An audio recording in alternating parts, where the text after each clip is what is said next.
최근에 이 노르웨이에서 예. 한 1월 중순에 보니까 코로나 백신 접종으로 33명이 사망했다, 이런 보도가 있었는데 어떻게 보셨습니까? 예, 저는 아마 저게 인과관계가 없을 가능성도 많다, 저는 그렇게 느꼈습니다.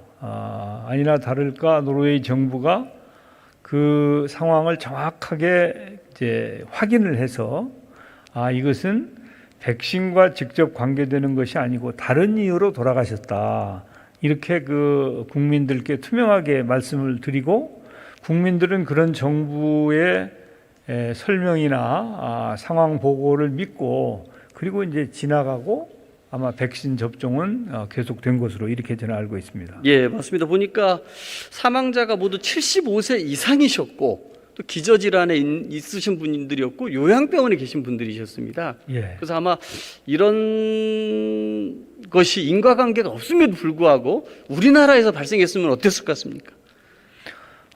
이제 또 그런 게 뭐 정쟁의 대상만 되지 않으면 우리나라의 경우에도 지난번에 그 인플루엔자 백신 때 그런 비슷한 사례가 있었지 않습니까?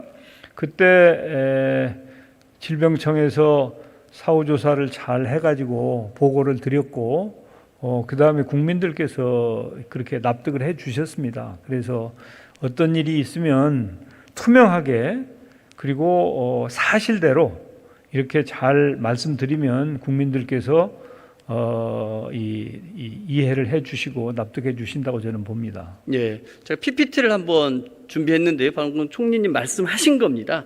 작년 독감 백신 접종 당시 언론 보도들입니다. 독감 백신 맞고 왜 이렇게 사람들이 많이 죽었는지 아주 난리가 났었습니다. 아마 이게 독감 백신 접종을 기다리고 있는 우리 국민들에게는 어떤 것으로 다가갔을지 참 걱정스럽습니다. 아마 아까 우리 정천숙 의원님께서 접종률이 9.1% 떨어졌다고 했는데 이런 뭔가 인과관계가 확인되지 않은 보도도 한몫했을 것 같은데요. 다음 PPT도 한번 보실까요? 우리 정치권에서도 이런 얘기들이 많이 나왔습니다. 특히 독감 백신이 죽음을 불러오는 독약이 된 상황이다, 이런 얘기들이 인과관계가 확인되지 않았음에도 불구하고 정치권이 확대 재생산했다는 것, 실제로 이렇게 많은 분들이 이 독감 백신이 독약이 된 상황이었습니까? 어떻습니까? 그랬으면 큰일 나죠. 예. 이 독감 백신이라는 거는 70년 이상 된 거고요. 다 검증돼서 전 세계에서 다 맞고 있는 백신 아니겠습니까? 근데 이런 보도라든지 정치 지도자들이 이렇게 국민을 혹세무민하는 주장들이 있었다는 것, 참 저는 부끄럽게 생각하고, 이런 주장들이 코로나 백신 접종 과정에서 또 나올 수 있다, 어떻게 대비하시겠습니까? 그런 일이 나와서는 절대 안 됩니다. 그리고 이제 이 코로나 백신은 그 결과에 대해서 우리 정부가 책임을 지도록 되어 있습니다. 그렇기 때문에 아무튼 세심하게 이런 부분에까지 신경을 써야 되고, 저는 꼭 이 이유 때문이라고 보지는 않습니다만은 지난번 인플루엔자 백신을 접종할 때 상당 부분을 폐기했거든요.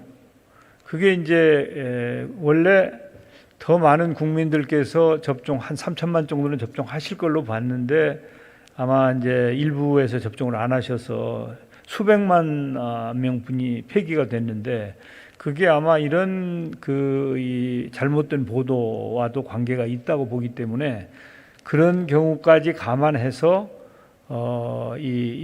이번에 우리가 그 코로나 백신 접종할 때 그리고 준비하고 국민들과 소통할 때 그런 부분도 충분히 감안해서 필요한 노력을 하도록 하겠습니다. 예, 그 뒤에 파워포인트를 한번 보시면은요, 우리 결국은 이제 정은경 청장이 나서서 모두 인과성이 없다라고 발표를 합니다.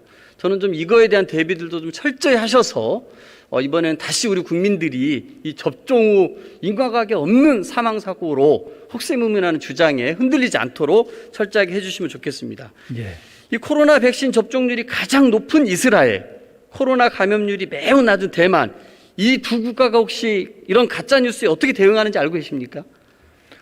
책임을 철저하게 추궁하는 것으로 그렇게 알고 있습니다. 네, 그 이스라엘 같은 경우는요, 법무부 차원에서 이 페이스북 온라인에 백신 관련된 허위 내용이 나오면은 바로 삭제해 버립니다.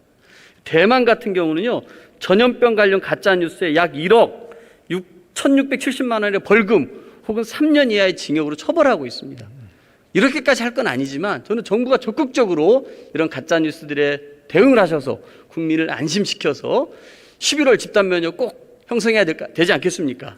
예, 우리의 경우에도 이 접종 추진단에 이 소위 말하는 가짜뉴스 대응단을 따로 두어서 그 팀에서 그런 게 있으면 빨리 삭제하고 책임도 묻고 하는 이 준비도 그것도 하고 있습니다. 우리의 경우에도. 예, 저는 우리 언론도 그렇고요. 우리 여야 정치권 모두가 이런 부분은 다 같이 협조를 해서 우리 국민을 꼭 안심시켜서 코로나 집단 면역 형성에 좀 기여를 했으면 좋겠습니다.